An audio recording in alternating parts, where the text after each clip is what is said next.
Hello, everyone. This is Mott Monarch, and this is Chapter 1 of Delta Ren, Momo's Choice. This is Part 3. I hope you guys enjoy. The quick shower done and both of the girls ready to go eat, they walked out of the temple. They walked into town, and it was loud, but not by people, but music. The markets and restaurants like to put music on near the end of the day to get checked. Clicks, at least that's what Momo thinks. She pulls her hood over her head and walks closer to Sarah, who was walking with a big smile.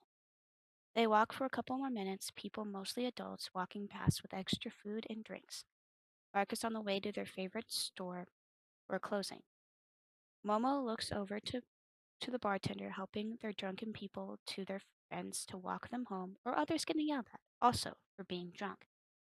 Then finally the girls find their favorite restaurant, Soup for Cheap, and walk in.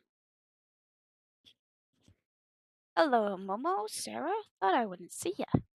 Mark, the owner, says, giving the two a big smile that is not covered by a mask like they were. Sarah sat at their normal table, and Momo follows.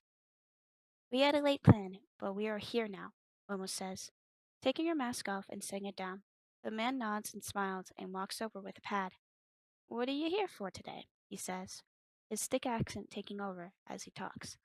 They order their normal, Sarah getting a mushroom soup and Momo getting a chicken soup. He happily writes the order down and walks away to the kitchen. Sarah smiles and takes her mask off, and when Mark left, she looks over to Momo and says happily, So, are you going on a mission? Your first one? Her face glows with sparks and her eyes widen. She grabs Momo's shoulder, pulling her closer. I'm so proud of you, quickly hugging Momo tightly. This was returned with a big, comforting smile. Thank you.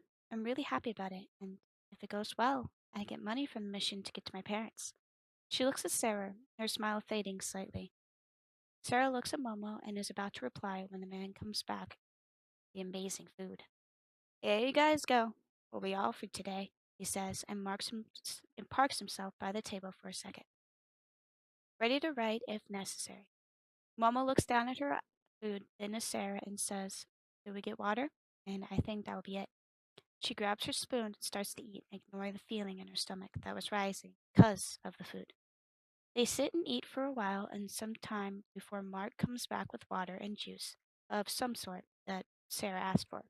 Zero comes through the door with the crew behind him, Blair being the one to make their presence known with a big, Hey, Mark, and a spark through his hair.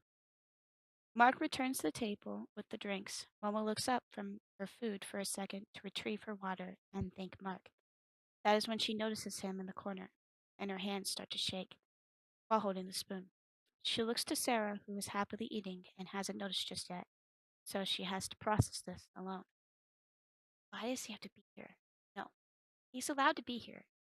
It's not a crime. Momo thought, her hands, her head filled with all of the bad things he had told her of, like unwanted, useless, weak, failure. She puts her spoon down with a thud and holds her hand in her lap, rubbing them together. Sarah, after maybe a minute, finally notices, and instead of calming her down, she grabs her hand and says, Momo, remember when I fell off of that swing in grade school? I was being pushed by one of those other classmates and thought I could jump, but instead I fell on my ass, backwards. She started laughing. By the end, I was on the ground and everyone was laughing. It's funny now, but back then it wasn't. Finishing, she squeezes Momo's hand. This returned with a small squeeze. Why'd you tell me that story? Momo replied and gave a small smile through her sharp breath. Sarah lets go of her hand and returns to her soup for the last bite before saying, Because I was really embarrassed, sad, and you came over and told me that even though it failed, it was still amazing. That was really helpful since everyone else was mean and laughing. She finishes her food and then looks at Momo.